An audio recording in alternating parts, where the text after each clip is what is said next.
Le mystique en herbe.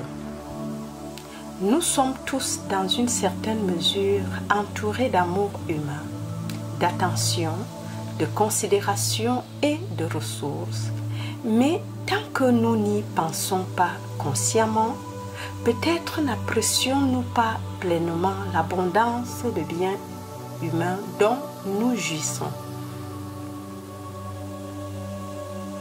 Nous tenons pour légitime ce que nous recevons des parents, d'un mari, d'une épouse, des enfants et des amis, ou bien nous avons tendance à voir tellement les manques qui nous agacent que nous ne nous rendons pas tout à fait compte des cadeaux, des héritages et des bénédictions que nous recevons en permanence.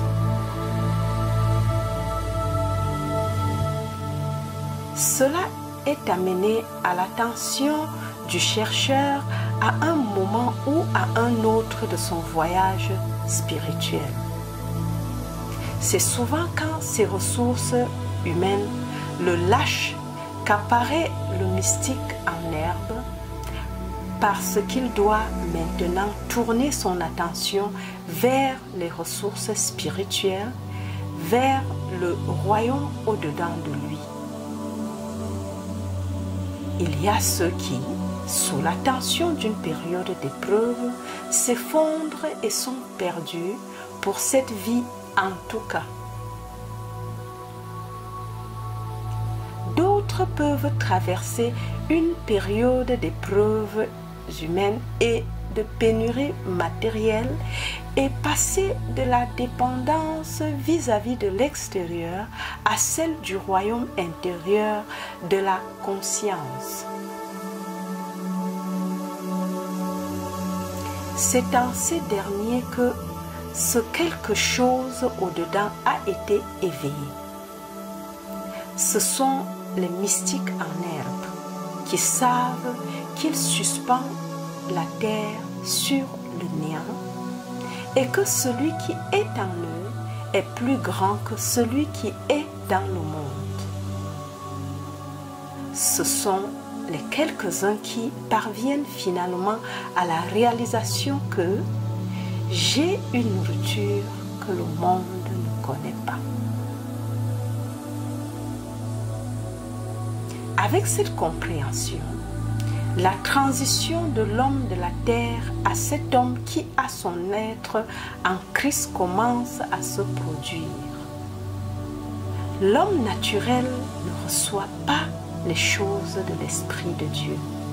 Et tant que l'homme a des relations humaines et des ressources matérielles qui le rassurent et le satisfont, il n'est pas soumis à la loi de Dieu et ne peut l'être. Mais lorsqu'il devient conscient qu'il est accroché à l'homme dont le souffle est dans ses narines et en dépend, et qu'il se met à donner comme fondement à sa confiance le rien que constitue la présence et la puissance spirituelle, il commence à s'ouvrir spirituellement et finit forcément par porter beaucoup de fruits. Un mystique vit dans quelque chose qui ressemble à une coquille de néant. Il ne ressent aucune dépendance vis-à-vis des circonstances extérieures, des personnes ou des conditions. Il n'éprouve aucune peur des pouvoirs extérieurs, que ceux-ci apparaissent sous la forme de personnes ou de conditions. Il vit avec le sentiment d'une autoplénitude, soutenu avant tout par la réalisation que j'ai à manger une nourriture que vous ne connaissez pas, et finalement par la connaissance consciente que je suis le chemin, la vérité et la vie. Je suis la résurrection.